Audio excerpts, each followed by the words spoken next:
the oldest and I just got done setting up all this fence. I'm waiting just a couple minutes on one very important thing. Let me show you. So, you can see, hi sheep, hi cows. They're all doing well. They were on this ground for 2 days. Now they're over here on some pretty good green grass. But the one thing I was waiting on, and that's what I was waiting to see, was that water. Little trick. You can see there's some algae built up in there. This is a great example, and this is something I've tried showing to the boys.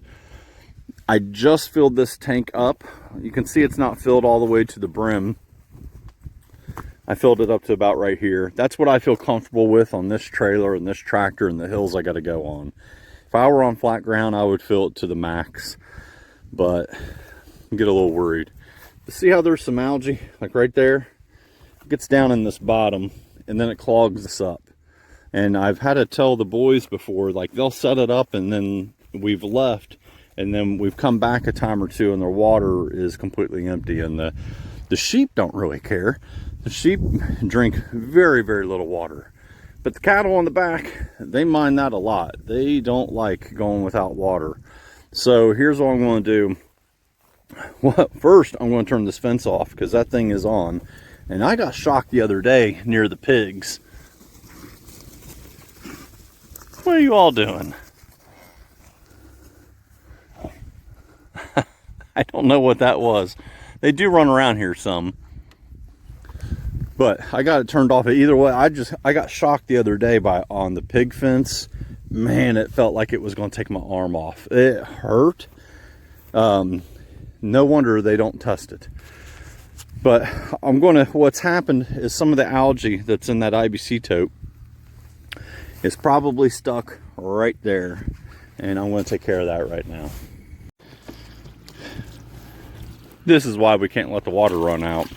The cattle drink all the water. The sheep barely touch it.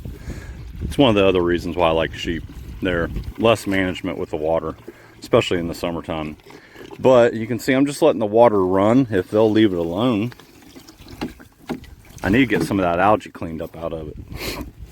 But if they'll leave it alone, every now and then they fight over the water. It's like they don't touch the water. This thing was completely filled. We move them, and as soon as we move them, we put new water in, and they all fight over it. It's like that every move. I don't know why. But here's what I wanted to show you. Phil, the focus. See that gunk in there? That all has to come out. It's a really small hole that the water filters through on these float valves. So I've got my knife, and I think I can get all that out of there, and then I'll hook it back up. But I'll let this thing fill up for the most part before I put this thing back together. And just like that, with the magic of editing, there's that opening that the water goes through. So, and it gets shut off by a little flap inside here whenever the water raises. Works really well. I've been very pleased with this. The only issue we have with this type of float valve or this system is when we're on the hills, we always got to make sure we put this on the bottom side or the low side. If we put it on the top, water could keep flowing and this thing wouldn't shut it off. But either way, I'm letting this fill up.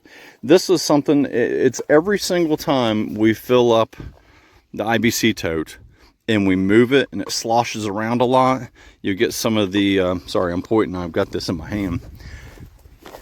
You'll get some of the sludge at the bottom, and then every now and then it's been thick enough that we've had to take that coupling off and flush it that way. But the majority of the time, what I do before I hook it back up is I let it run through the hose for about 30 seconds, and then I hook this up, and then we don't tend to have issues with it getting clogged.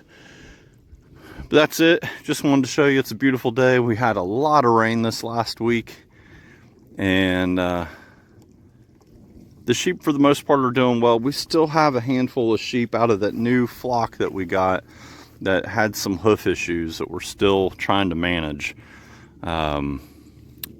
Hopefully we can get get them turned around in the right direction, but there's a couple out there with a little bit of issues walking.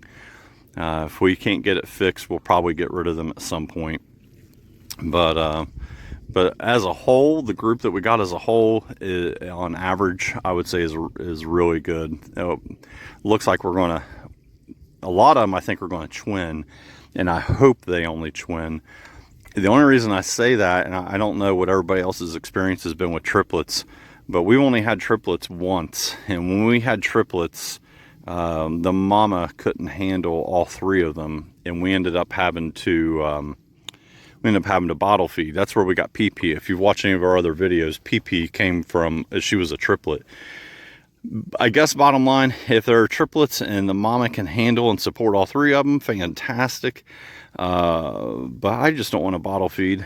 The formula is expensive, and it's a lot of time. You got to build up to that. It's a lot of time.